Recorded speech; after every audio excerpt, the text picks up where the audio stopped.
Di pesta ulang tahun suami. Suami tega mengunciku di luar saat hujan deras. Karena aku mengusir selingkuhannya yang datang ke rumahku ikut merayakan ulang tahun suami. Saat aku kedinginan di luar, dari balik jendela, kulihat mereka sedang tertawa menikmati pesta dan membuka hadiah. 1 jam kemudian, sebuah mobil mewah hitam berhenti di depan rumah. Aku kaget karena itu adalah nenekku dari kampung, seorang miliarder. Saat nenek keluar dari mobil, dia melihatku menggigil, lalu menatap rumah itu dan berkata satu kata, "Hancurkan." Dan yang terjadi selanjutnya, membuat suami histeris. Karena, sebelum ceritanya dimulai, silahkan tulis di kolom komentar dari daerah mana saja teman-teman yang menonton cerita ini. Jangan lupa like dan subscribe agar channel ini bisa semakin berkembang dan bisa mempersembahkan cerita yang lebih menarik lagi. Suasana di rumah besar itu begitu ramai dan meriah malam ini. Lampu kristal di ruang tengah menyala terang benderang, memantulkan cahaya ke seluruh penjuru ruangan yang telah didekorasi dengan sangat apik. Suara musik mengalun lembut berpadu dengan gelak tawa para tamu undangan yang memenuhi setiap sudut rumah. Ini adalah malam ulang tahun Robi, suamiku, dan aku telah menghabiskan waktu seharian penuh untuk memastikan segalanya berjalan dengan sempurna. Kakiku terasa pegal luar biasa karena sedari pagi aku tidak berhenti bergerak. Mulai dari mengawasi catering, menata dekorasi, hingga memastikan pakaian Robi sudah siap dan rapi. Namun, rasa lelah itu kutepis jauh-jauh demi melihat senyum bahagia di wajah suamiku. Aku ingin malam ini menjadi malam yang spesial baginya. Aku berdiri di sudut ruangan sambil memegang nampan berisi minuman, mengamati Robi yang sedang tertawa lepas bersama rekan-rekan bisnisnya. Dia terlihat begitu tampan dan berwibawa. Namun, ada satu hal yang mengganjal di hatiku sejak pesta dimulai. Robi sama sekali tidak memperkenalkanku kepada teman-temannya sebagai istrinya. Dia membiarkanku sibuk mondar-mandir melayani tamu layaknya seorang pelayan. Bahkan ketika aku membawakannya minum, dia hanya mengangguk sekilas tanpa menatap mataku, seolah aku adalah orang asing yang dibayar untuk bekerja di sana. Aku mencoba menahan rasa perih di hati. Mungkin dia terlalu sibuk, pikirku menghibur diri. Aku berusaha tetap tersenyum ramah kepada setiap tamu yang hadir. Meskipun beberapa dari mereka menatapku dengan pandangan meremehkan karena penampilanku yang sederhana. Aku memang tidak mengenakan gaun mewah seperti istri-istri rekan bisnis Robi. Aku hanya mengenakan gamis dan jilbab yang rapi, pakaian terbaik yang kumiliki, karena Robi selalu membatasi uang belanja untuk keperluan pribadiku. Tiba-tiba, keramaian di dekat pintu masuk terhenti sejenak. Suara obrolan meredup dan berganti dengan bisik-bisik kekaguman. Aku menoleh ke arah pintu dan melihat seorang wanita melangkah masuk dengan penuh percaya diri. Wanita itu adalah Luna. Dia mengenakan gaun pesta yang sangat mewah dan berkilauan, memamerkan lekuk tubuhnya dengan berani. Riasan wajahnya tebal namun terlihat mahal, dan rambutnya ditata dengan gaya modern. Dia berjalan melenggang seolah-olah dialah bintang utama di pesta ini. Yang membuat dadaku sesak adalah reaksi Robi. Begitu melihat Luna, wajah Robi langsung berbinar cerah, jauh lebih cerah dibandingkan saat dia melihatku tadi pagi. Robi langsung meninggalkan lawan bicaranya dan berjalan cepat menyambut Luna dengan senyum lebar. Tanpa rasa malu sedikitpun, Luna merangkul lengan Robi di depan semua orang. Mereka terlihat sangat akrab dan intim, seolah pasangan suami istri yang serasi. Hatiku mencelos melihat pemandangan itu. Aku meremas ujung nampan yang kupegang, hingga buku-buku jariku memutih. Belum cukup sampai di situ, Ibu Vivi, ibu mertuaku, muncul dari kerumunan. Wajah Ibu Vivi yang biasanya masam dan penuh kritik jika melihatku, kini berubah menjadi sangat ramah dan penuh kasih sayang saat melihat Luna. Ibu Vivi langsung memeluk Luna dengan erat, mencium pipi kanan dan kiri wanita itu, lalu menggandeng tangannya dengan bangga. Ibu Vivi membawa Luna ke tengah ruangan dan mulai memperkenalkannya kepada tamu-tamu penting dengan suara lantang, memuji kecantikan dan kesuksesan Luna, seolah Luna adalah menantu idaman yang selama ini dia banggakan. Aku merasa duniaku runtuh perlahan. Aku adalah istri sah Robi. Aku yang merawat Ibu Vivi saat sakit, aku yang mengurus semua kebutuhan rumah tangga ini, dan aku yang mendampingi Robi dari nol saat dia belum punya apa-apa. Tapi malam ini, di rumahku sendiri, aku diperlakukan seperti makhluk tak kasat mata. Luna, wanita yang kutahu memiliki hubungan gelap dengan suamiku, justru diperlakukan bak ratu. Aku berusaha menahan air mata agar tidak tumpah. Aku berjalan mendekati mereka dengan langkah gemetar. Aku tidak bisa diam saja melihat harga diriku diinjak-injak seperti ini. Aku meletakkan nampan di meja terdekat dengan agak keras, menimbulkan bunyi berdenting yang membuat beberapa orang menoleh. Aku menghampiri Robi yang sedang tertawa mendengar bisikan Luna. Aku menatap Robi dengan tatapan terluka namun tegas. Aku bertanya pada Robi apa maksud semua ini. Kenapa wanita ini ada di sini dan bersikap seolah dia nyonya rumah. Suaraku bergetar menahan amarah. Robi menatapku dengan tatapan dingin, senyum di wajahnya lenyap seketika. Dia mendesis pelan, memintaku untuk tidak membuat keributan di pestanya. Namun, Luna justru tertawa kecil, sebuah tawa yang terdengar sangat mengejek di telingaku. Luna berkata dengan nada manja bahwa dia hanya ingin ikut merayakan ulang tahun orang tersayang, dan dia bertanya kenapa aku begitu kaku dan cemburuan. Kata-kata Luna itu menyulut emosiku. Aku menunjuk ke arah pintu dan dengan suara yang cukup keras, aku meminta Luna untuk pergi dari rumahku sekarang juga. Suasana pesta mendadak hening. Semua mata tertuju pada kami. Musik seolah berhenti berputar. Ibu Vivi langsung maju membela Luna. Ibu Vivi memarahiku di depan umum, mengatakan bahwa aku adalah istri yang tidak tahu sopan santun karena mengusir tamu terhormat. Ibu Vivi berkata bahwa Luna jauh lebih berkelas dan lebih pantas berada di sini daripada aku yang hanya bikin malu. Hatiku hancur berkeping-keping mendengar ucapan ibu mertuaku sendiri. Aku menatap Robi, berharap dia akan membelaku, berharap dia akan mengingat pengabdianku selama ini. Tapi harapan itu sia-sia. Robi justru menatapku dengan nyalang. Wajahnya merah pada menahan amarah, bukan pada Luna atau ibunya, melainkan padaku. Robi mencengkeram pergelangan tanganku dengan kasar. Cengkeramannya begitu kuat hingga terasa sakit. Dia menarikku menjauh dari kerumunan tamu yang berbisik-bisik. Robi berkata dengan suara penuh penekanan bahwa aku telah merusak suasana pesta ulang tahunnya. Dia bilang aku tidak tahu diri dan hanya bisa membuat masalah. Aku mencoba melepaskan tangannya dan membela diri, mengatakan bahwa aku hanya mempertahankan harga diriku sebagai istri. Tapi Robi tidak mau mendengar. Dia terus menyeret paksa aku menuju pintu depan yang besar. Luna dan Ibu Vivi melihat kejadian itu dengan senyum kemenangan tersungging di bibir mereka. Tidak ada satupun tamu yang berani mencegah Robi. Aku terseret langkah kaki Robi yang lebar dan cepat. Air mataku akhirnya tumpah membasahi pipi. Aku memohon pada Robi untuk melepaskanku, tapi dia tuli terhadap tangisanku. Kami sampai di pintu depan. Di luar, suara guntur menggelegar dan hujan mulai turun dengan deras, seolah langit ikut menangis melihat nasibku. Robi membuka pintu utama dengan kasar. Angin kencang bercampur air hujan langsung menerpa wajah kami. Robi mendorong tubuhku keluar dengan kuat hingga aku terhuyung dan hampir jatuh di teras yang basah. Dia menunjuk wajahku dan berteriak di tengah suara hujan, mengatakan bahwa jika aku tidak bisa menerima Luna, maka aku tidak punya tempat di rumah ini. Dia lebih memilih wanita itu daripada aku, istrinya sendiri. Robi berkata dengan kejam, kalau Luna harus pergi, maka aku juga harus keluar. Tanpa menunggu jawabanku, dia membanting pintu kayu jati yang berat itu tepat di depan wajahku. Suara pintu yang terbanting keras itu terdengar seperti vonis mati bagiku. Bunyi kunci yang diputar dari dalam menyusul kemudian, menegaskan bahwa aku benar-benar tidak diinginkan lagi. Aku berdiri terpaku di depan pintu yang tertutup rapat itu, masih tidak percaya dengan apa yang baru saja terjadi. Tubuhku gemetar hebat, bukan hanya karena hawa dingin yang mulai menusuk tulang, tapi juga karena guncangan batin yang luar biasa. Hujan turun semakin deras, mengguyur tubuhku tanpa ampun. Dalam hitungan detik, pakaian gamis dan jilbabku basah kuyup, melekat dingin di kulitku. Air hujan bercampur dengan air mata yang mengalir deras di pipiku. Aku mencoba memutar gagang pintu, berharap Robi hanya menggertak, tapi pintu itu terkunci mati. Aku mengetuk pintu dengan kepalan tanganku, memanggil nama Robi, memohon agar dia membukakan pintu. Tapi suaraku tenggelam oleh suara deru hujan dan petir yang menyambar.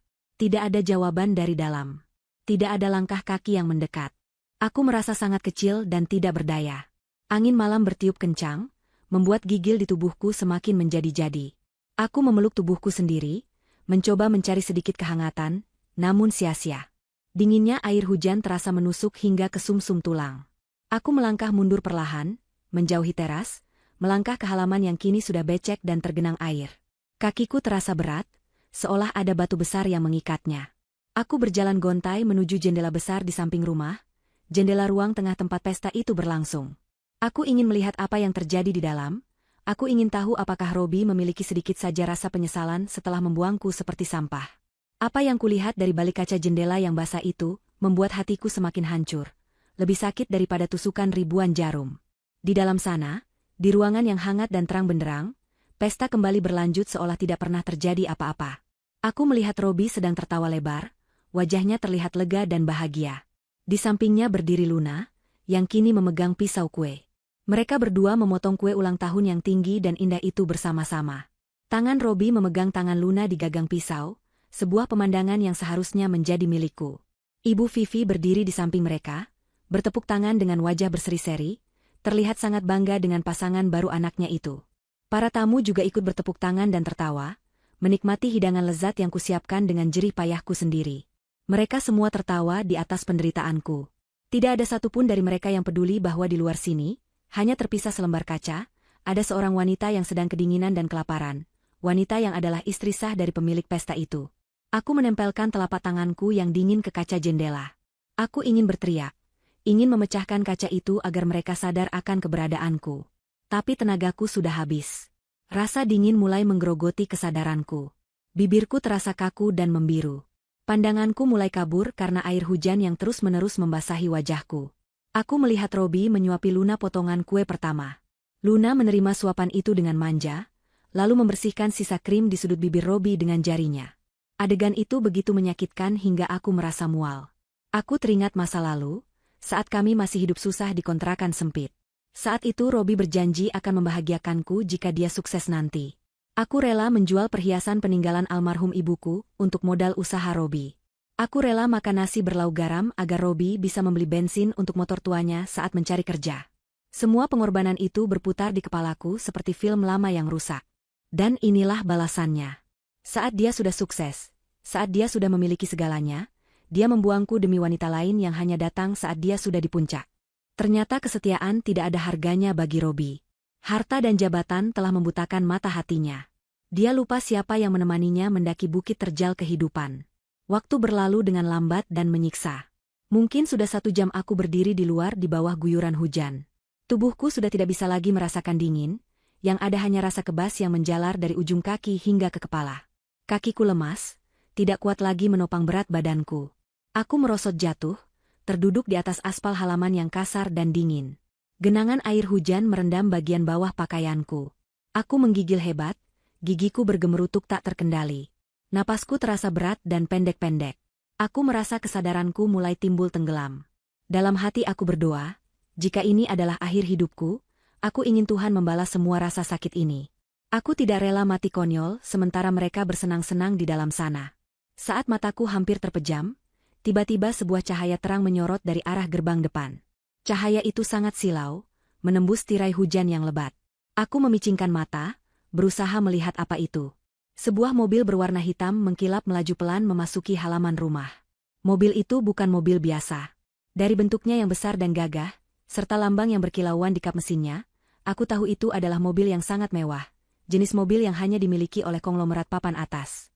Mobil itu berhenti tepat di depan tempatku terduduk. Suara mesinnya terdengar sangat halus. Nyaris tak terdengar di antara suara hujan. Pintu mobil bagian depan terbuka, dan seorang sopir berseragam rapi keluar dengan sigap sambil mengembangkan payung hitam besar. Sopir itu bergegas menuju pintu penumpang belakang, dan membukanya dengan hormat. Jantungku berdegup lemah. Siapa yang datang malam-malam begini dengan mobil semewah itu? Apakah salah satu rekan bisnis Robi yang paling kaya? Sebuah kaki melangkah turun dari mobil. Sepatu hak rendah yang terlihat mahal menjejak aspal basah. Kemudian, sosok seorang wanita tua namun terlihat sangat berwibawa keluar dari dalam mobil. Dia mengenakan pakaian yang elegan, meski tertutup mantel tebal untuk menghalau dingin. Di tangannya tergenggam sebuah tongkat jalan yang pegangannya berkilau seperti emas. Wanita tua itu berdiri tegak di bawah payung yang dipegang sopirnya. Matanya menyapu sekeliling halaman rumah dengan tatapan tajam, sebelum akhirnya pandangannya jatuh kepadaku yang sedang tergeletak tak berdaya di tanah. Mata wanita tua itu membelalak kaget. Dia bergegas melangkah mendekatiku, mengabaikan cipratan air yang membasahi ujung pakaiannya.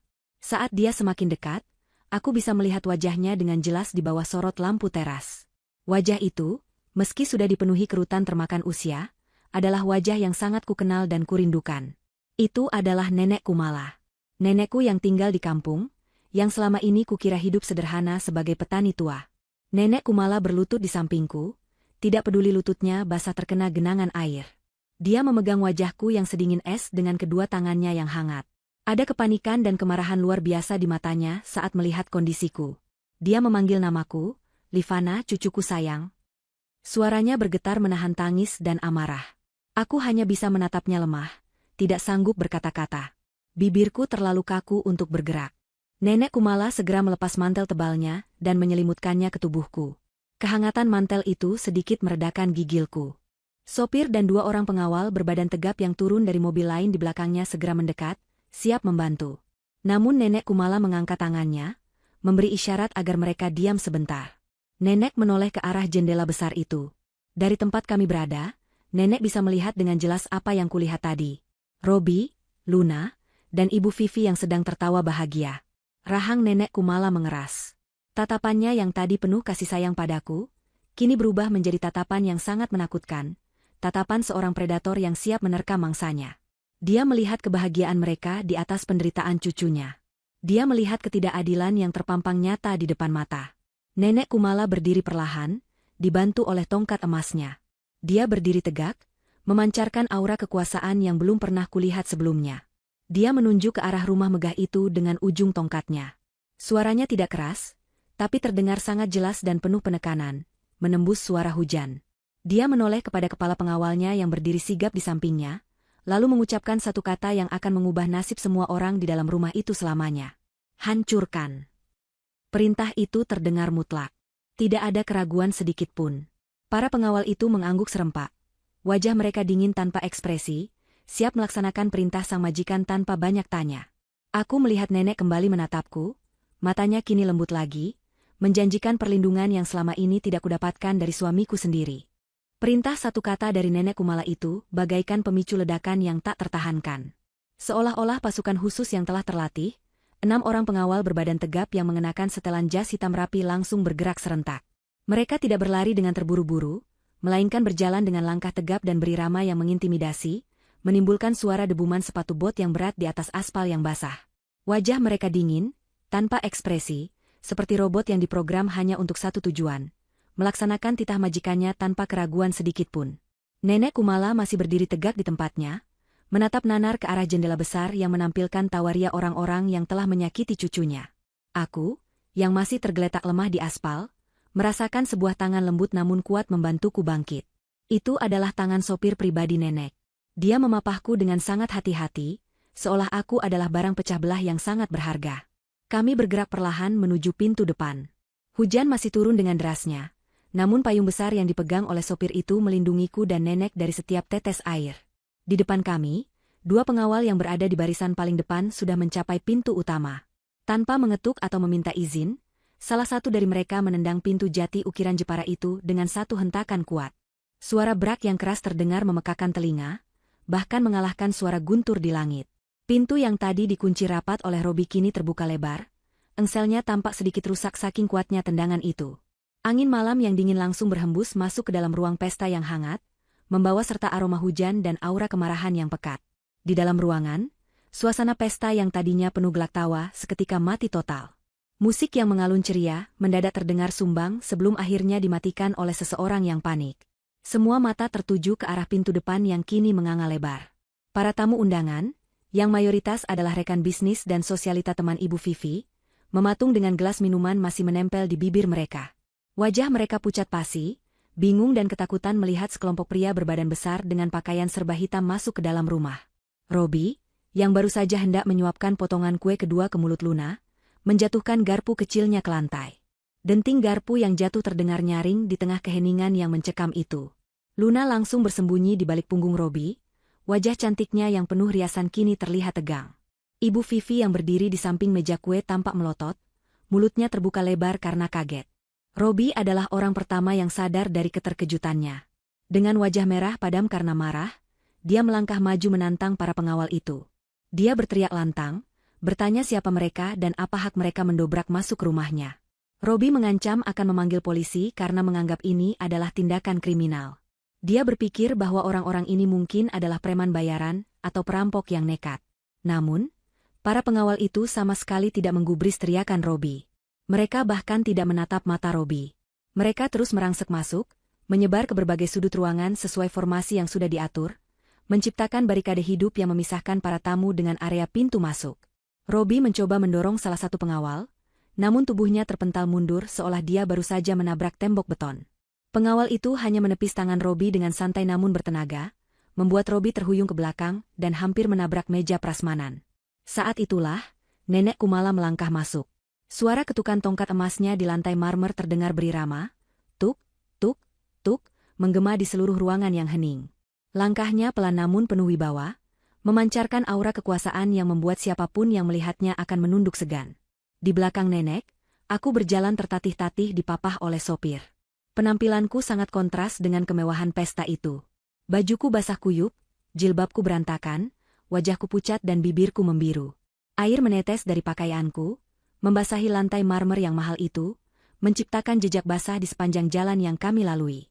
Melihat siapa yang datang, ekspresi wajah Robi berubah dari marah menjadi bingung, lalu meremehkan. Dia mengenali wanita tua itu. Ibu Vivi juga langsung bereaksi.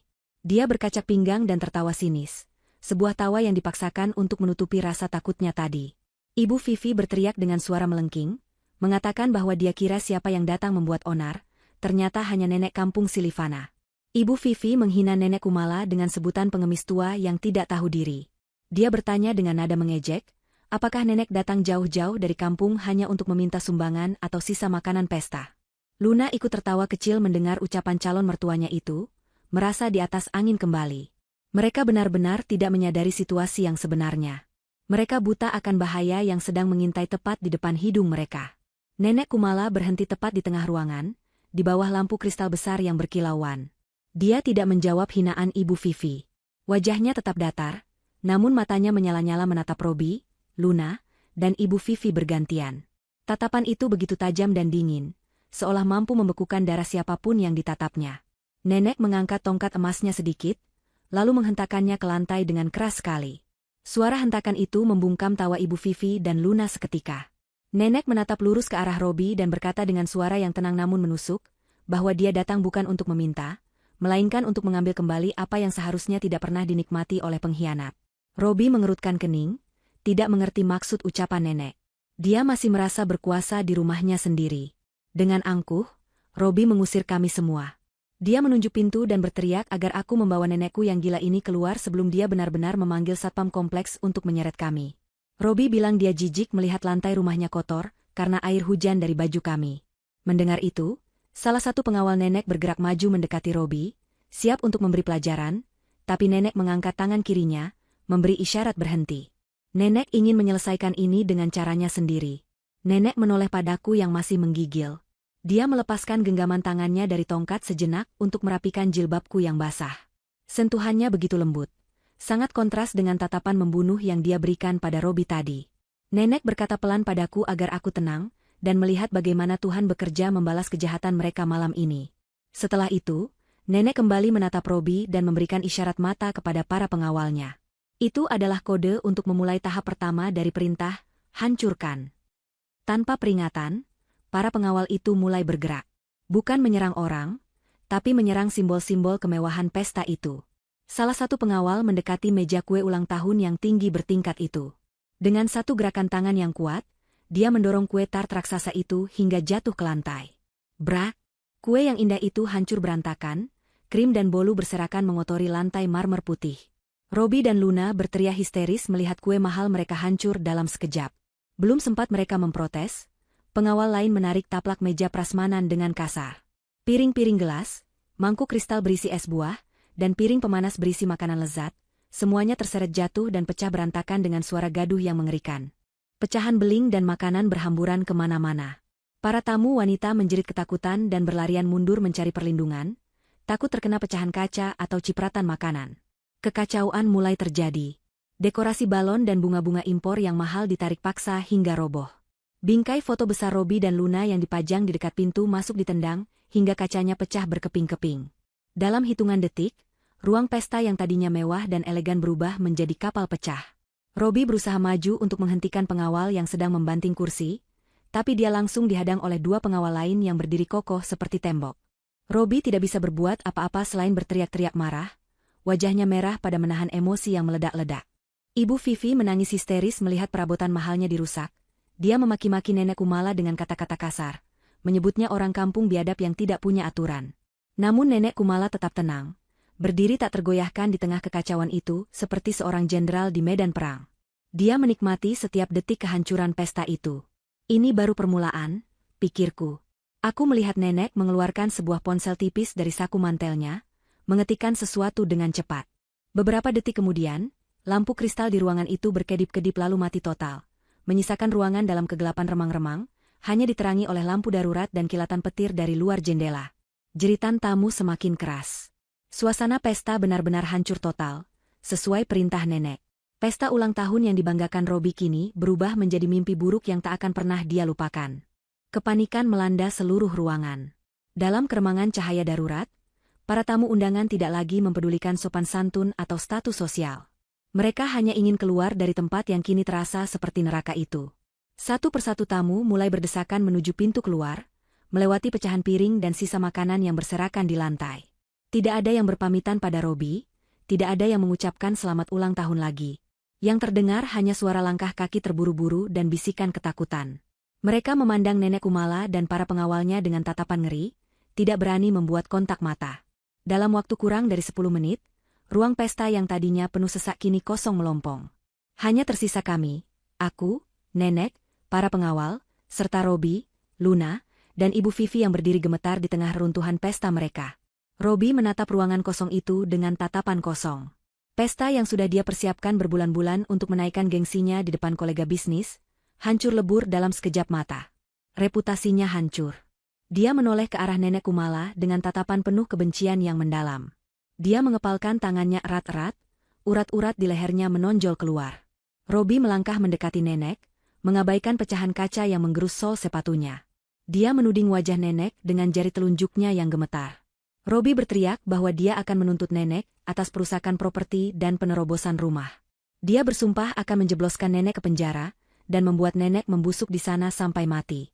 Mendengar ancaman itu, Nenek Kumala hanya tersenyum tipis, sebuah senyum yang sangat merendahkan. Nenek berjalan perlahan menuju sofa utama di ruang tengah, sofa kulit impor Italia yang menjadi tempat favorit Robi duduk sambil memerintahku. Nenek duduk di sana dengan anggun, menyilangkan kakinya, dan meletakkan tongkat emasnya di samping. Gestur tubuhnya menunjukkan bahwa dialah penguasa ruangan ini sekarang.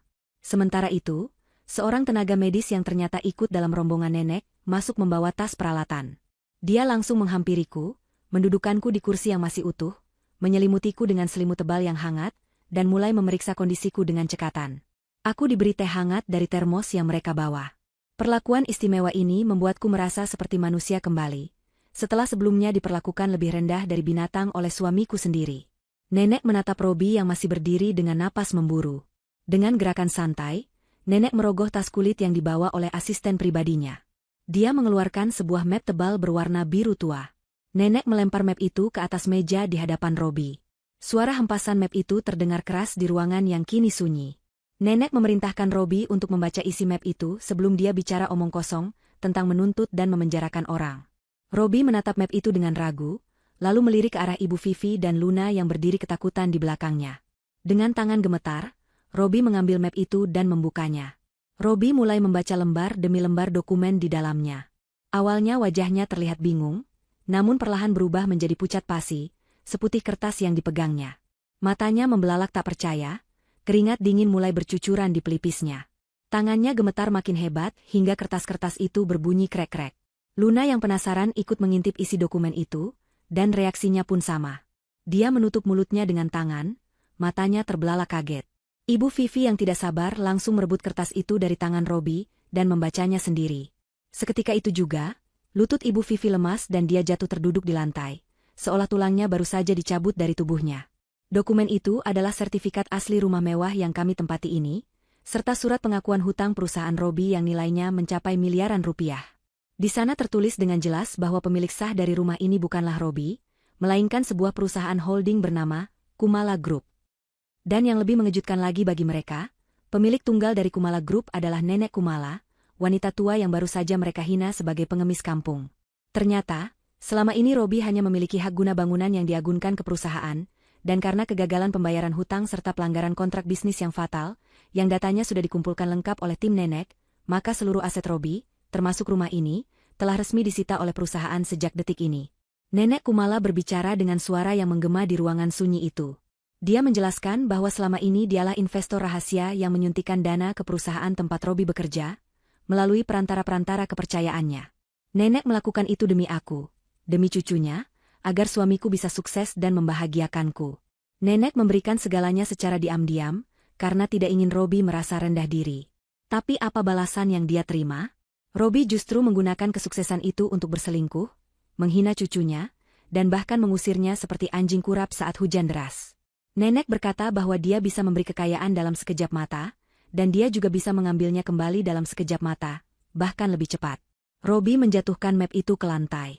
Dia menatap nenek dengan pandangan tidak percaya. Dia menggelengkan kepalanya berkali-kali, bergumam bahwa ini tidak mungkin, ini pasti palsu. Bagaimana mungkin nenek kampung yang selalu datang membawa beras dan sayur bisa menjadi pemilik perusahaan raksasa yang menguasai pasar properti? Robi merasa seperti sedang bermimpi buruk. Kesombongannya hancur berkeping-keping. Dia menyadari bahwa dia baru saja membangunkan naga tidur. Dia telah menggali kuburannya sendiri dengan menantang orang yang memegang nyawa finansialnya. Ibu Vivi yang tadi garang, kini merangkak mendekati kaki nenek Kumala. Wajahnya basah oleh air mata ketakutan. Dia mencoba memegang kaki nenek, tapi ditepis kasar oleh pengawal. Ibu Vivi memohon ampun dengan suara serak. Dia berkata bahwa ini semua hanya salah paham. Dia bilang dia tidak tahu kalau nenek adalah orang kaya raya.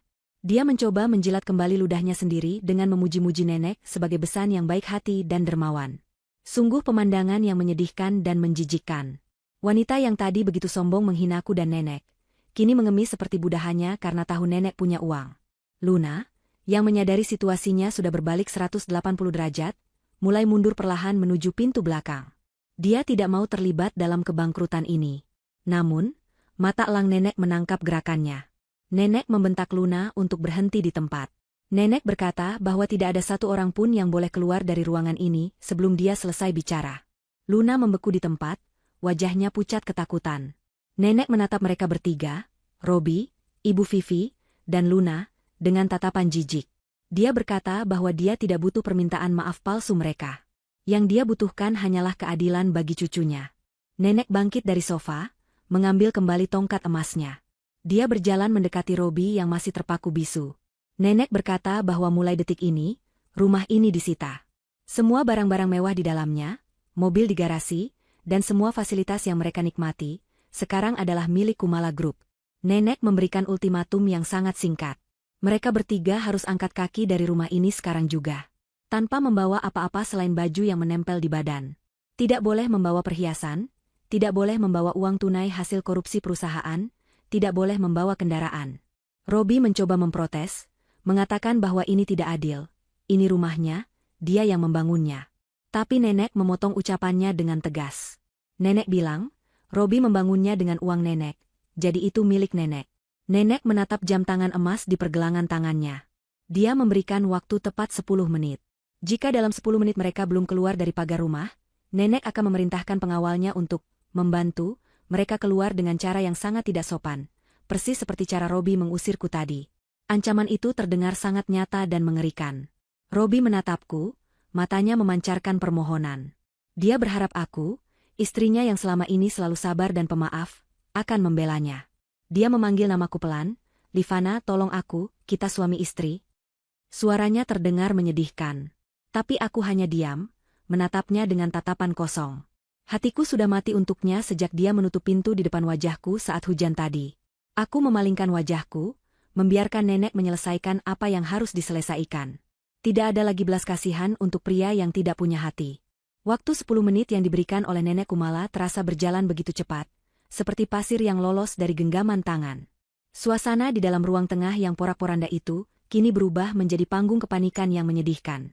Robi, yang baru saja kehilangan harga dirinya, kini berlarian seperti orang gila ke arah kamar tidur utama.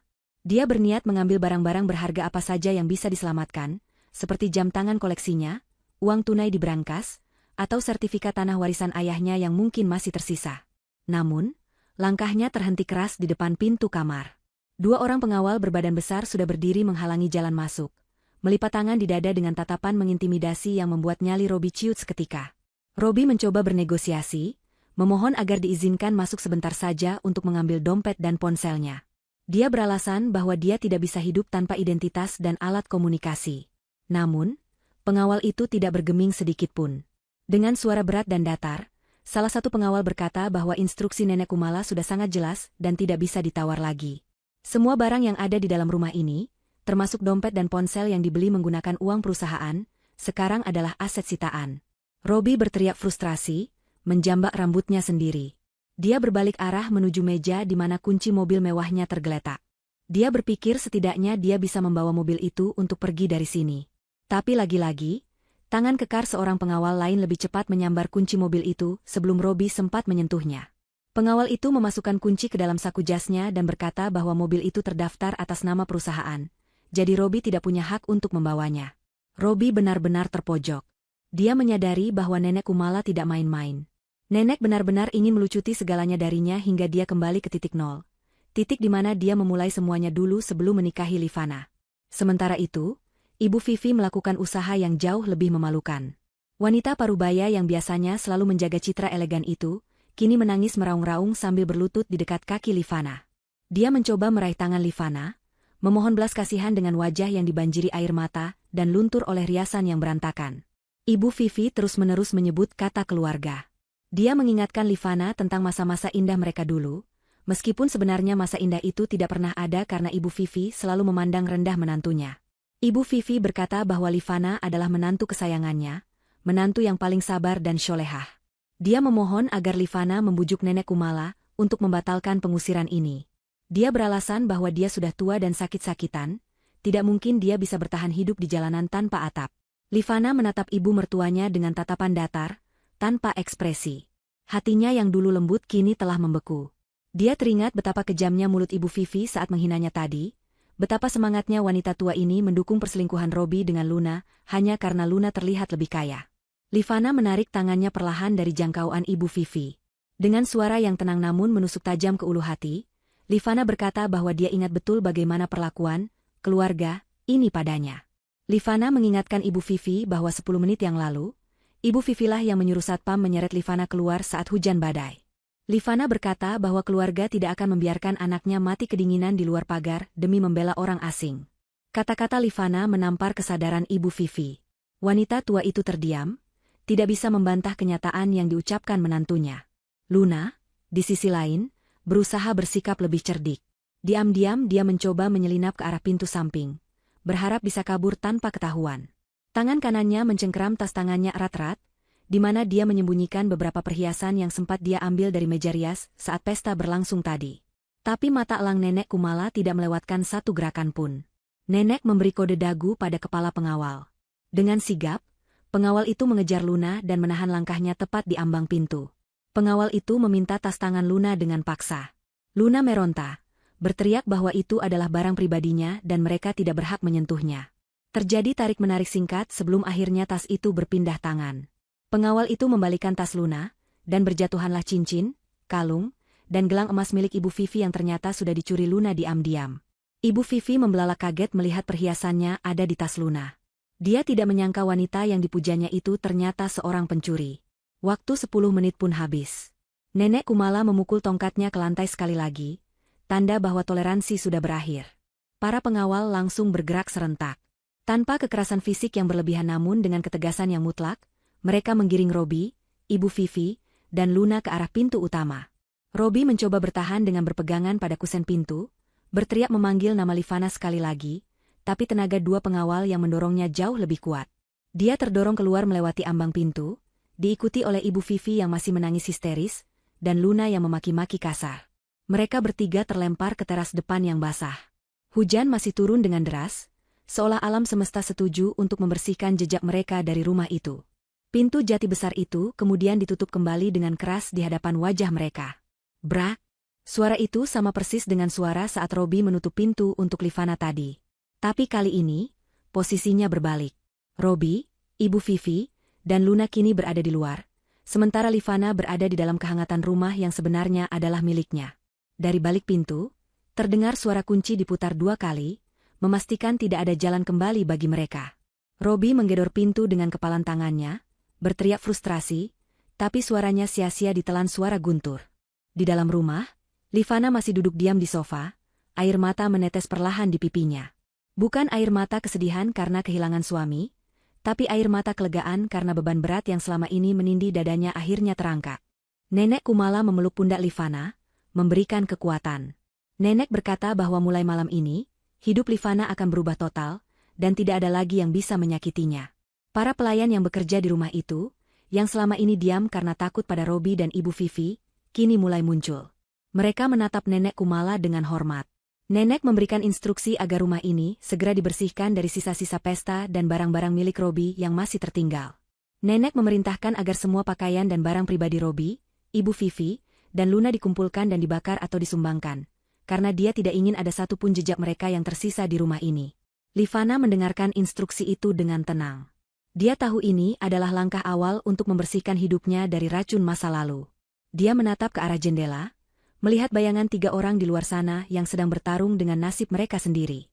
Tidak ada rasa kasihan lagi di hati Livana, hanya ada rasa keadilan yang akhirnya ditegakkan. Hujan deras mengguyur tubuh Robi, Luna, dan Ibu Vivi tanpa ampun. Dalam hitungan detik, pakaian pesta mereka yang mahal sudah basah kuyup, melekat tak nyaman di kulit. Dingin yang menusuk tulang langsung menyergap mereka, persis seperti rasa dingin yang dirasakan Livana 1 jam yang lalu. Mereka berdiri gemetar di depan pintu gerbang yang tinggi dan kokoh, yang kini tertutup rapat untuk mereka. Lampu-lampu taman yang biasanya menerangi halaman kini dimatikan, membuat mereka berada dalam kegelapan malam yang mencekam, hanya diterangi oleh kilatan petir yang sesekali menyambar. Jalanan di depan rumah mewah itu sepi. Mobil-mobil tamu undangan sudah lama pergi, meninggalkan jejak ban di aspal yang basah. Tidak ada satupun teman Robi yang menunggu atau menawarkan bantuan. Mereka semua kabur begitu melihat tanda-tanda kejatuhan Robi, membuktikan bahwa persahabatan mereka hanya didasari oleh uang dan status. Robi mengusap wajahnya yang basah kasar. Dia menatap rumah megah yang baru saja tertutup baginya itu dengan tatapan kosong. Pikirannya kacau balau. Dia masih tidak percaya bahwa hidupnya bisa berbalik 180 derajat, hanya dalam waktu 1 malam. Tadi sore dia adalah seorang direktur muda yang sukses, pemilik rumah mewah, dan dikelilingi wanita cantik. Sekarang, dia tidak lebih dari seorang gelandangan yang tidak punya uang sepeser pun di kantongnya. Dia meraba saku celananya, berharap ada keajaiban berupa dompet yang tertinggal, tapi nihil. Dompet, ponsel, kunci mobil, semuanya sudah disita. Dia benar-benar tidak punya apa-apa. Rasa penyesalan mulai merambat di hatinya, tapi bukan penyesalan karena menyakiti Livana, melainkan penyesalan karena tidak mengecek latar belakang Nenek Kumala sebelumnya. Ibu Vivi menggigil hebat di samping Robi. Giginya bergemerutu keras. Dia memeluk tubuhnya sendiri yang hanya berbalut kebaya tipis. Kain batiknya yang mahal kini kotor terkena cipratan lumpur. Ibu Vivi mulai merengek, menyalahkan Robi atas semua kejadian ini. Dia memukul lengan anaknya dengan lemah, bertanya kenapa Robi begitu bodoh sampai tidak tahu kalau neneknya Livana adalah pemilik perusahaan. Ibu Vivi menyalahkan Robi karena tidak becus mengurus aset, sehingga bisa disita begitu saja. Dia meratapi nasibnya yang harus kehujanan di usia tua, padahal seharusnya dia sedang tidur nyenyak di kasur empuknya. Omelan Ibu Vivi yang tiada henti membuat kepala Robi semakin pening. Emosi Robi yang sudah diubun-ubun akhirnya meledak. Dia membentak ibunya agar diam. Suara bentakan Robi membuat Ibu Vivi terdiam kaget, tidak menyangka anak emasnya berani membentaknya. Luna, yang berdiri agak menjauh dari mereka, menatap Robi dengan tatapan jijik. Riasan wajahnya luntur, membuat wajah cantiknya terlihat mengerikan seperti badut yang menangis. Gaun pestanya yang panjang menyeret di aspal yang becek, membuatnya terlihat sangat konyol. Luna tidak menangis, tapi matanya memancarkan kemarahan yang luar biasa. Dia merasa tertipu mentah-mentah. Selama ini dia mendekati Robi karena mengira Robi adalah pria kaya raya yang bisa menjamin masa depannya. Dia rela menjadi perusak rumah tangga orang demi harta. Tapi ternyata, Robi hanyalah orang miskin yang hidup dari belas kasihan nenek istrinya. Luna merasa waktunya terbuang sia-sia untuk pria yang tidak punya masa depan. Pertengkaran pun pecah di antara mereka. Luna mulai memaki Robi dengan kata-kata kasar. Dia menyebut Robi penipu, pria tidak berguna, dan pecundang. Luna berteriak di tengah hujan, mengatakan bahwa dia menyesal pernah mengenal Robi. Dia menyalahkan Robi karena telah menyeretnya ke dalam masalah ini, dan membuatnya dipermalukan di depan banyak orang. Robi yang tidak terima dihina balik menyerang Luna. Dia mengungkit bahwa Luna juga bersalah, karena mencuri perhiasan ibunya. Robi berkata bahwa Luna hanya wanita matre yang tidak punya hati. Pertengkaran mereka semakin memanas, saling menyalahkan dan membuka aib masing-masing, sementara Ibu Vivi hanya bisa menangis meratapi nasib di pinggir jalan. Tiba-tiba, sebuah taksi melintas pelan di jalan depan kompleks perumahan itu. Mungkin taksi itu baru saja menurunkan penumpang di blok sebelah. Mata Luna langsung berbinar melihat harapan. Tanpa mempedulikan Robi dan Ibu Vivi, Luna berlari ke tengah jalan sambil melambaikan tangannya dengan panik untuk menyetop taksi tersebut. Taksi itu berhenti di dekat trotoar. Luna bergegas membuka pintu belakang. Robi yang melihat itu mencoba ikut masuk. Dia berpikir bahwa mereka bisa pergi bersama ke hotel atau ke tempat teman untuk sementara waktu. Robi memegang pintu taksi, berharap Luna akan memberinya tumpangan. Namun, Luna menepis tangan Robi dengan kasar. Dia menatap Robi dengan tatapan dingin dan penuh penghinaan. Luna berkata bahwa dia tidak sudi satu mobil dengan gelandangan. Dia bilang urusan mereka sudah selesai sampai di sini. Luna menegaskan bahwa dia tidak mau hidup susah mengurusi pria miskin dan ibunya yang rewel. Ternyata, Luna masih menyembunyikan kartu kredit cadangan dan sedikit uang tunai di balik saku tersembunyi gaunnya yang tidak sempat diperiksa pengawal tadi. Dia punya cukup uang untuk menyelamatkan dirinya sendiri. Tanpa rasa bersalah sedikitpun, Luna masuk ke dalam taksi dan membanting pintunya tepat di depan hidung Robi. Robi terpaku melihat taksi itu melaju pergi menembus hujan, membawa Luna menjauh dari kehidupan mereka. Taksi itu semakin lama semakin kecil, dan akhirnya menghilang di tikungan jalan. Robi ditinggalkan begitu saja seperti sampah yang tidak berharga. Dia baru saja merasakan karma instan yang sangat menyakitkan. Dia mencampakkan istri yang tulus demi wanita yang dia kira mencintainya, tapi wanita itu justru mencampakannya di detik pertama dia jatuh miskin. Robi menoleh ke arah ibunya yang masih duduk di trotoar basah. Kini hanya tinggal mereka berdua. Tanpa uang, tanpa rumah, tanpa kendaraan, dan tanpa tujuan. Rasa dingin semakin menusuk. Ibu Vivi mulai batuk-batuk. Suaranya terdengar parah. Wajahnya pucat pasi dan bibirnya membiru. Robi sadar dia tidak bisa terus berdiam diri di sini, atau ibunya akan mati kedinginan. Dia harus mencari tempat berteduh. Setidaknya emperan toko atau pos ronda yang kosong. Dengan langkah gontai, Robi memapah ibunya berdiri. Mereka berjalan tertatih-tatih menyusuri trotoar yang sepi, menjauh dari rumah mewah yang dulu mereka banggakan. Setiap langkah terasa sangat berat. Bayangan wajah Livana yang tenang saat mereka diusir tadi terus menghantui pikiran Robi. Dia sadar, dia telah membuang berlian demi menggenggam kerikil, dan sekarang kerikil itu pun telah hilang, menyisakan tangan yang kosong dan luka yang menganga. Malam itu menjadi malam terpanjang dalam hidup Robi, malam di mana dia belajar arti kehilangan yang sesungguhnya. Cahaya matahari pagi yang terik menyengat kulit Robi, memaksanya membuka mata dengan berat. Dia terbangun bukan di atas kasur empuk berseprai sutra di kamarnya yang nyaman, melainkan di atas bangku beton keras di sebuah taman kota. Badannya terasa remuk redam, setiap sendi menjerit kesakitan karena posisi tidur yang tidak wajar. Robi mengerjap-ngerjapkan mata, berharap semua kejadian semalam hanyalah mimpi buruk akibat terlalu banyak bekerja.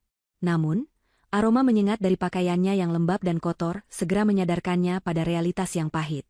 Dia menoleh ke samping dan melihat ibunya, Ibu Vivi, masih tertidur dengan posisi meringkuk kedinginan, berbantalkan tas tangan yang sudah kosong. Wajah ibunya terlihat tua dan lelah, riasannya luntur menyisakan noda hitam di sekitar mata. Pemandangan itu menampar batin Robi.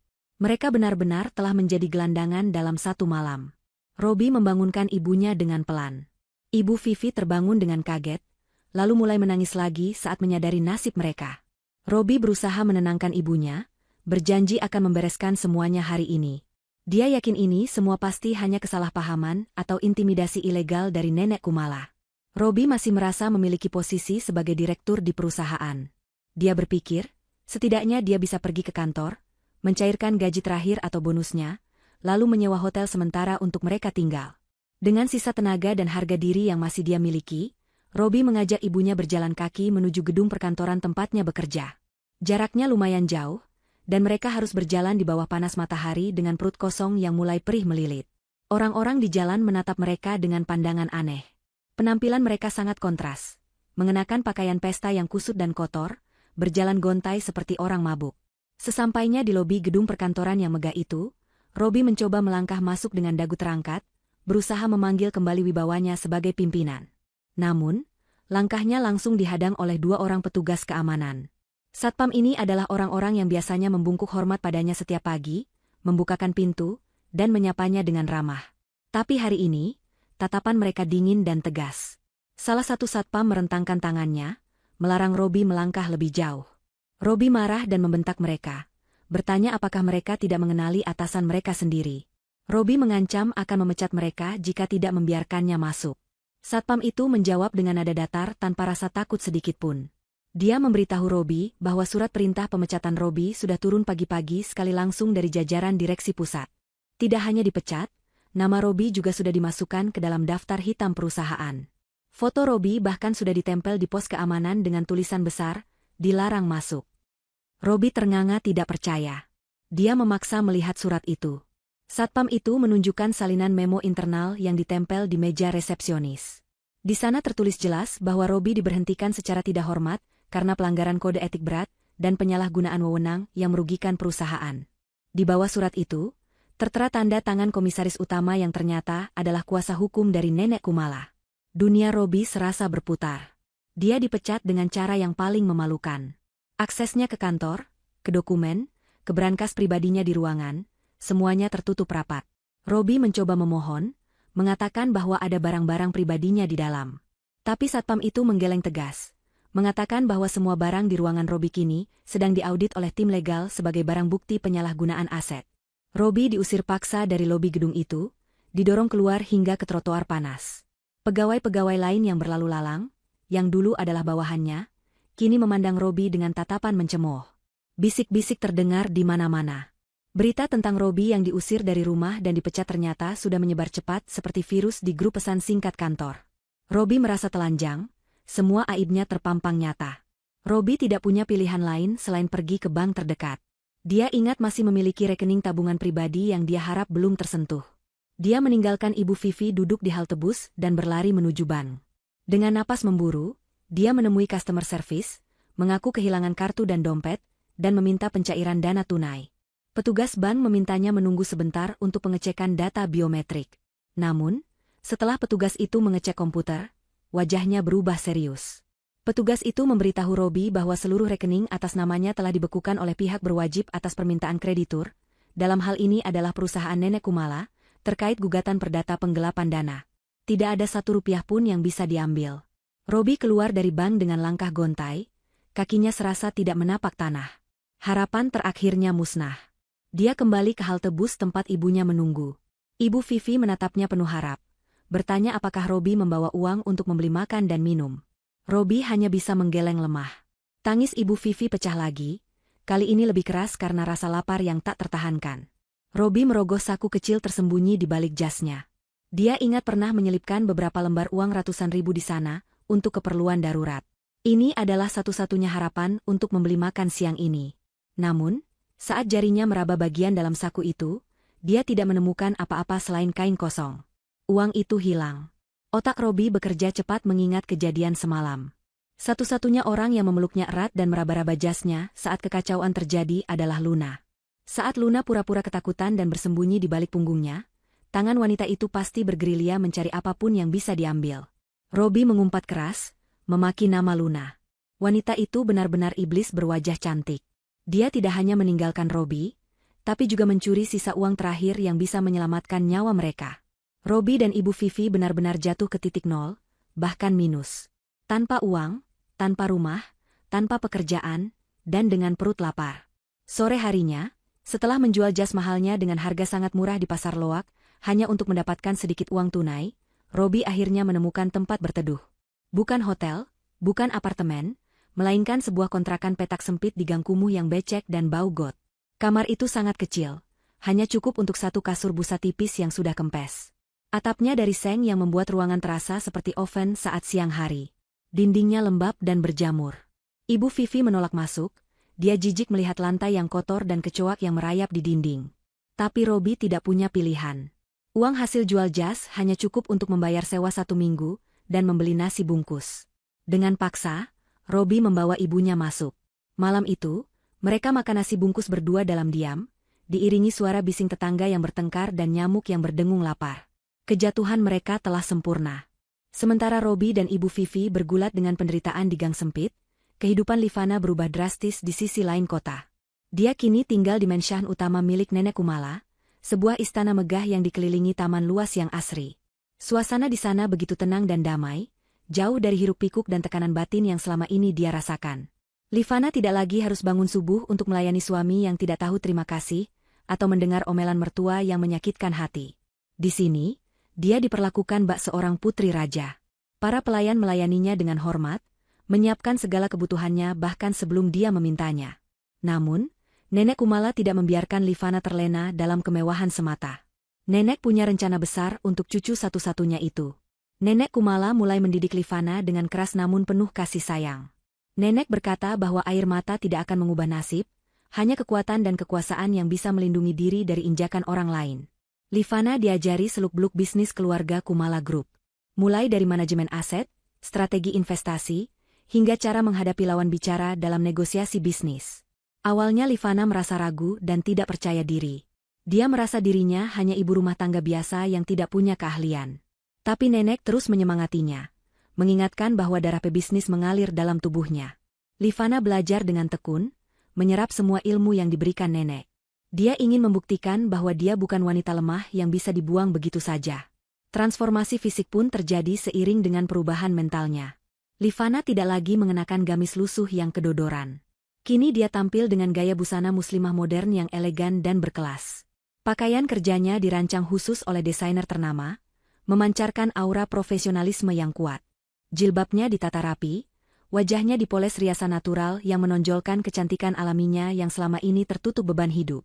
Ketika Livana pertama kali melangkah masuk ke kantor pusat Kumala Group sebagai direktur utama yang baru, semua mata tertuju padanya.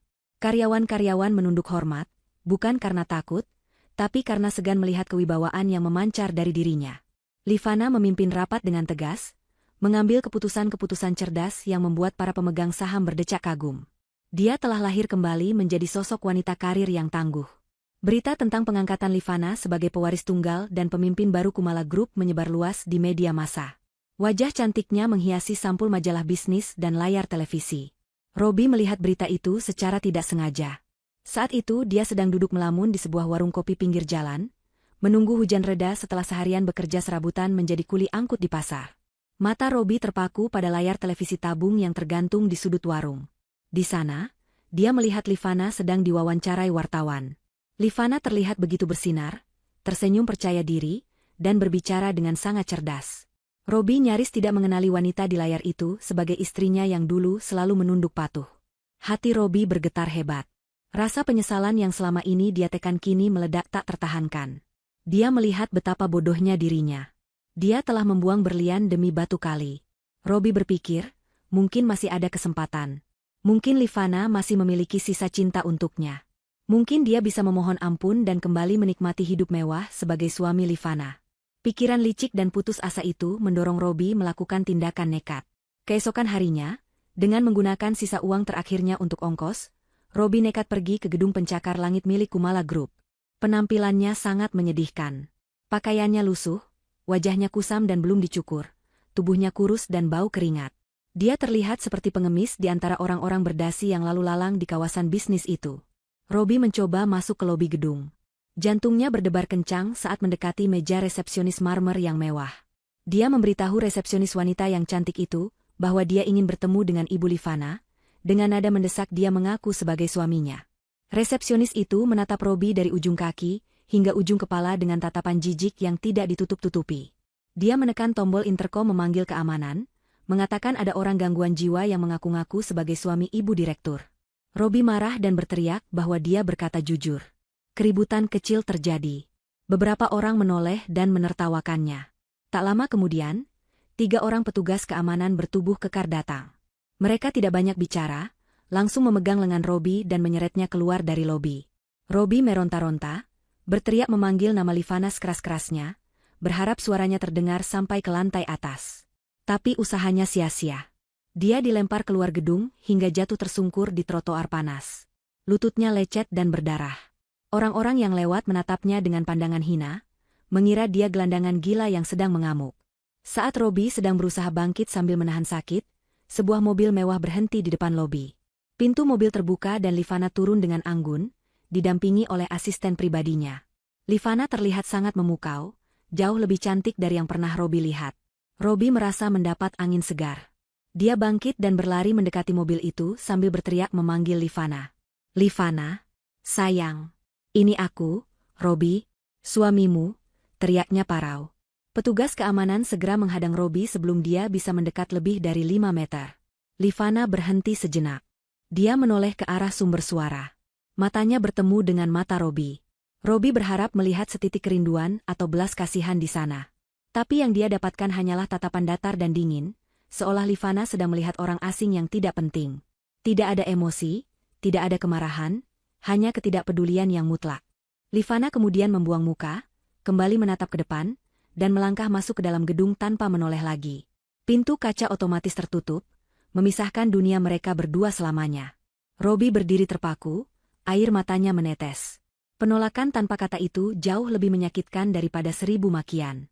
Dia menyadari bahwa Livana yang dulu mencintainya sudah mati, dibunuh oleh perbuatannya sendiri. Udara di dalam kontrakan peta itu terasa begitu pengap dan menyesakkan dada, seolah oksigen enggan mampir ke tempat yang menyedihkan itu. Dinding-dindingnya yang kusam dan berjamur mengeluarkan aroma lembab yang bercampur dengan bau obat-obatan murah dan keringat yang mengering. Di sudut ruangan yang sempit, Ibu Vivi terbaring lemah di atas kasur busa tipis yang sudah kehilangan keempukannya. Suara batuknya yang keras dan terdengar menyakitkan memecah keheningan siang yang terik itu. Setiap kali batuk itu datang, tubuh ringkih Ibu Vivi terguncang hebat, wajahnya mengerut menahan sakit yang menusuk di dadanya. Wanita yang dulunya selalu tampil prima dengan riasan tebal dan pakaian bermerek itu, kini tak ubahnya seperti kerangka hidup. Rambutnya kusut masai dan memutih, kulitnya kusam, dan tatapan matanya kosong menatap langit-langit kamar yang bocor. Tidak ada lagi sisa-sisa kesombongan yang dulu selalu dia pamerkan di depan Livana. Yang tersisa hanyalah penyesalan dan rasa sakit yang tak berujung. Robi duduk bersila di dekat pintu yang terbuka setengah, menghitung recehan logam di telapak tangannya dengan wajah murung. Tangannya yang dulu halus karena hanya memegang pulpen di ruangan ber-AC, kini kasar, kapalan, dan penuh luka gores akibat pekerjaan barunya sebagai kuli angkut di pasar induk. Dia menatap uang yang jumlahnya tak seberapa itu dengan hati teriris. Uang itu bahkan tidak cukup untuk membeli nasi bungkus yang layak, apalagi untuk menebus resep obat ibunya yang semakin hari semakin mahal. Robi menghela napas panjang, beban hidup terasa menghimpit bahunya begitu kuat hingga dia merasa sulit bernapas. Dia teringat masa-masa jayanya, saat dia bisa menghabiskan jutaan rupiah hanya untuk sekali makan malam. Kini, uang 1000 rupiah pun terasa begitu berharga baginya. Penyesalan itu datang bagaikan ombak besar yang menghantam karang, menghancurkan sisa-sisa harga dirinya. Dia sadar, dialah penyebab ibunya menderita seperti ini. Keserakahan dan ketidaksetiaannya telah menyeret mereka ke lubang kehancuran. Tiba-tiba, suasana gang sempit yang biasanya bising oleh teriakan anak-anak dan suara televisi tetangga mendadak senyap. Kesunyian yang ganjil itu membuat Robi mengangkat kepalanya. Terdengar suara mesin mobil yang sangat halus mendekat, suara yang sangat asing di lingkungan kumuh seperti ini. Robi bangkit perlahan dan mengintip dari balik pintu. Matanya terbelalak tak percaya saat melihat sebuah mobil sedan mewah berwarna hitam mengkilap berhenti tepat di depan gang rumah kontrakannya.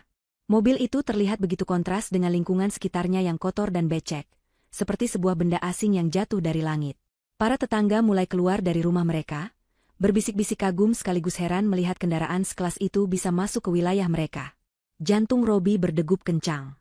Firasatnya mengatakan bahwa tamu yang datang bukanlah orang sembarangan. Pintu penumpang bagian belakang mobil itu terbuka perlahan. Seorang pria berbadan tegap turun lebih dulu, lalu membukakan pintu untuk sosok yang ada di dalamnya. Detik berikutnya, napas Robi tercekat. Livana turun dari mobil dengan anggun. Penampilannya benar-benar berubah drastis. Dia mengenakan setelan kerja yang sangat elegan dan rapi, membalut tubuhnya dengan sopan namun tetap memancarkan aura kekuasaan yang kuat. Jilbabnya tertata sempurna tanpa celah. Wajahnya bersinar bersih, dirias tipis namun tegas, menampilkan kecantikan yang selama ini tertutup oleh beban penderitaan saat menjadi istri Robi. Livana berdiri tegak, memandang sekeliling lingkungan kumuh itu dengan tatapan datar, seolah dia adalah seorang ratu yang sedang meninjau daerah terpencil. Tidak ada rasa jijik yang berlebihan, namun terlihat jelas bahwa dia tidak lagi menjadi bagian dari dunia yang menyedihkan ini. Robi gemetar melihat sosok mantan istrinya itu. Ada dorongan kuat dalam dirinya untuk berlari dan memeluk kaki Livana, memohon ampun dan meminta kesempatan kedua. Dia merapikan kaos oblongnya yang lusuh dengan gugup, lalu melangkah keluar mendekati Livana. Ibu Vivi yang mendengar suara Robi memanggil nama Livana, memaksakan diri untuk bangun. Dengan merangkak susah payah, dia menyeret tubuhnya ke ambang pintu. Mata rabun Ibu Vivi berbinar penuh harap saat melihat Livana. Dalam pikiran sempitnya, dia mengira Livana datang untuk menjemput mereka pulang, menyelamatkan mereka dari neraka kemiskinan ini. Ibu Vivi mulai menangis, memanggil-manggil nama Livana dengan suara parau, menyebut dirinya sebagai ibu mertua yang merindukan menantunya. Namun, Harapan mereka hancur seketika saat melihat respons Livana. Wanita itu tidak melangkah maju untuk memeluk atau menyapa mereka dengan hangat. Dia berhenti pada jarak aman, dibentengi oleh dua pengawal pribadinya yang berdiri kokoh. Livana menatap Robi dan Ibu Vivi bergantian dengan tatapan dingin yang menusuk tulang. Tatapan itu bukan tatapan kemarahan, melainkan tatapan asing. Seolah-olah Robi dan Ibu Vivi hanyalah orang lain yang tidak pernah dia kenal sebelumnya. Robi mencoba membuka mulut untuk bicara, menyusun kata-kata permohonan maaf, tapi lidahnya keluh saat melihat asisten Livana maju menyerahkan sebuah amplop coklat tebal kepadanya. Robi menerima amplop itu dengan tangan gemetar, masih berharap isinya adalah uang tunai atau surat kepemilikan rumah. Dengan napas memburu, Robi membuka amplop itu. Dunianya runtuh untuk kedua kalinya saat melihat isi di dalamnya. Itu adalah dokumen gugatan cerai resmi dari pengadilan agama. Lembar demi lembar kertas itu memuat rincian kesalahan Robi, mulai dari penelantaran istri, perselingkuhan, hingga kekerasan psikologis. Semuanya tertulis lengkap dengan bukti-bukti yang tak terbantahkan. Livana akhirnya bersuara. Nadanya tenang, datar, namun penuh wibawa. Dia meminta Robi untuk segera menandatangani surat persetujuan cerai itu, agar proses persidangan bisa berjalan cepat. Livana menegaskan bahwa dia tidak ingin statusnya tergantung lama-lama dengan pria yang tidak bertanggung jawab. Dia ingin memutus satu-satunya benang yang masih mengaitkan hidupnya dengan masa lalu kelam bersama Robi. Kata-kata itu diucapkan tanpa emosi, menunjukkan bahwa hati Livana sudah benar-benar mati untuk Robi. Ibu Vivi meraung menangis mendengar ucapan Livana. Dia memohon agar Livana tidak menceraikan Robi, agar mereka bisa kembali menjadi keluarga. Dia berjanji akan berubah, akan menjadi mertua yang baik, bahkan rela menjadi pembantu asalkan bisa tinggal di rumah besar lagi. Namun Livana tidak bergeming. Dia menatap mantan ibu mertuanya itu sekilas. Ada sedikit rasa iba di matanya melihat kondisi wanita tua itu, tapi ingatan tentang bagaimana Ibu Vivi mengusirnya saat hujan deras kembali muncul, menghapus rasa kasihan itu. Livana kemudian mengeluarkan sebuah amplop putih kecil dari tas tangannya. Dia tidak memberikannya langsung ke tangan Robi, melainkan meletakkannya di atas kursi kayu reot di teras. Livana berkata bahwa di dalam amplop itu ada sejumlah uang. Robi dan Ibu Vivi menatap amplop itu dengan mata lapar. Namun, kalimat selanjutnya dari Livana menampar harga diri mereka sekeras-kerasnya. Livana mengatakan bahwa uang itu bukanlah pesangon, bukan pula harta gonogini, apalagi tanda cinta. Uang itu adalah uang zakat dan sedekah. Livana memberikannya semata-mata atas dasar kemanusiaan, karena dia wajib membantu fakir miskin dan orang yang terlantar. Dia memberikan uang itu agar Ibu Vivi bisa berobat dan mereka bisa makan layak untuk beberapa hari ke depan. Setelah itu, Livana menegaskan tidak akan ada bantuan lagi. Itu adalah sedekah terakhir darinya untuk orang asing yang kebetulan pernah dia kenal. Setelah mengucapkan itu, Livana membalikkan badan dan berjalan kembali ke mobilnya tanpa menoleh lagi, meninggalkan Robi dan Ibu Vivi yang menangis histeris di teras kontrakan yang busuk. Hari di mana palu hakim diketuk menjadi hari paling kelabu dalam hidup Robi. Langit di luar gedung pengadilan tampak mendung pekat, seolah ikut berkabung atas nasib buruk yang menimpa pria itu. Di dalam ruang sidang yang dingin, Robi duduk sendirian di kursi tergugat. Dia terlihat sangat menyedihkan. Kemejanya kusut dan ukurannya sedikit kebesaran, wajahnya tirus tak terawat, dan matanya cekung dilingkari warna hitam akibat kurang tidur. Tidak ada pengacara yang mendampinginya, tidak ada keluarga yang memberikan dukungan moral. Di seberang meja, Livana duduk dengan tenang didampingi tim kuasa hukum terbaik. Dia tampak bersinar, percaya diri, dan tak tersentuh. Proses sidang berjalan cepat dan telak. Hakim memutuskan mengabulkan seluruh gugatan Livana. Pernikahan mereka resmi berakhir. Robi kehilangan hak atas harta apapun karena terbukti selama pernikahan dia tidak memberikan kontribusi aset dan justru merugikan pihak istri. Robi keluar dari gedung pengadilan dengan langkah gontai. Dia mencoba mengejar Livana untuk terakhir kalinya di parkiran, berteriak memanggil namanya, berharap ada keajaiban.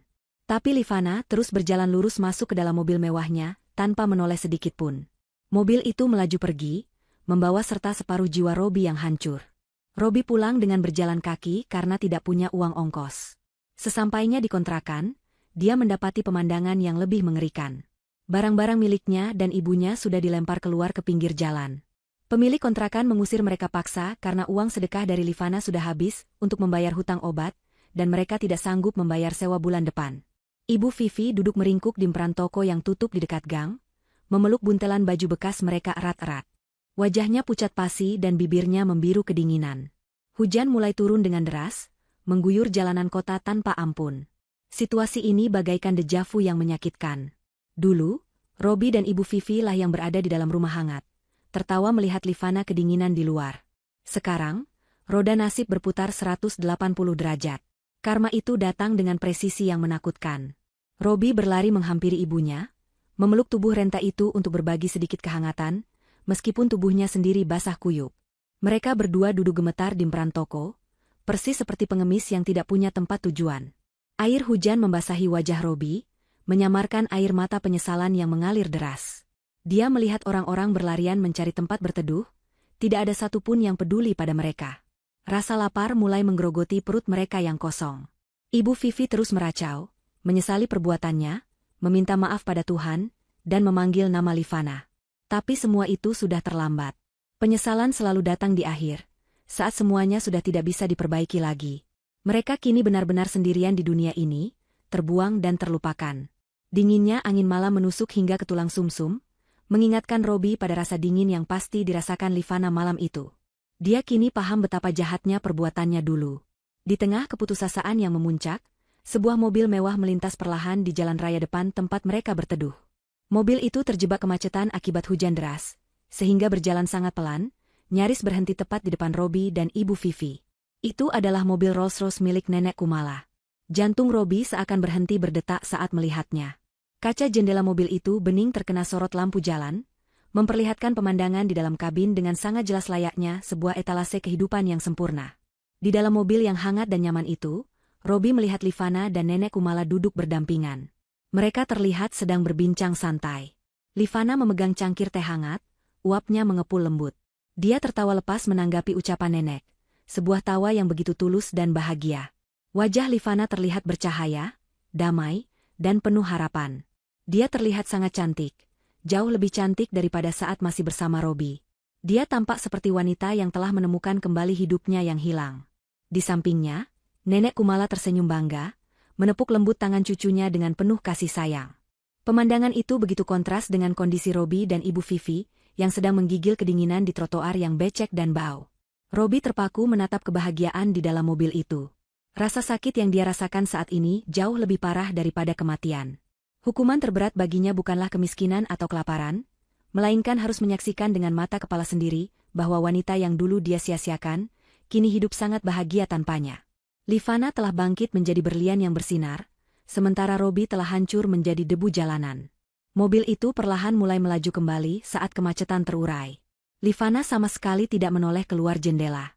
Dia tidak melihat mantan suami dan mertuanya yang sedang sekarat di pinggir jalan.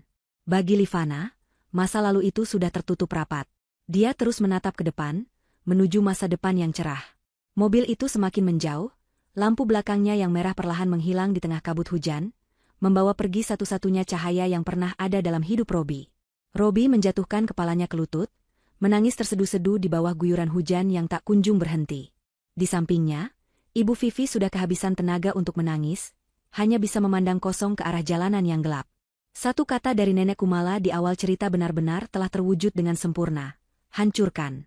Dan malam itu, di emperan toko yang dingin, Robi menyadari bahwa hidupnya benar-benar telah hancur sehancur-hancurnya, tanpa sisa, dan tanpa harapan untuk kembali. Harapan untuk kembali. Harapan untuk kembali. Harapan untuk kembali. Harapan untuk kembali. Harapan untuk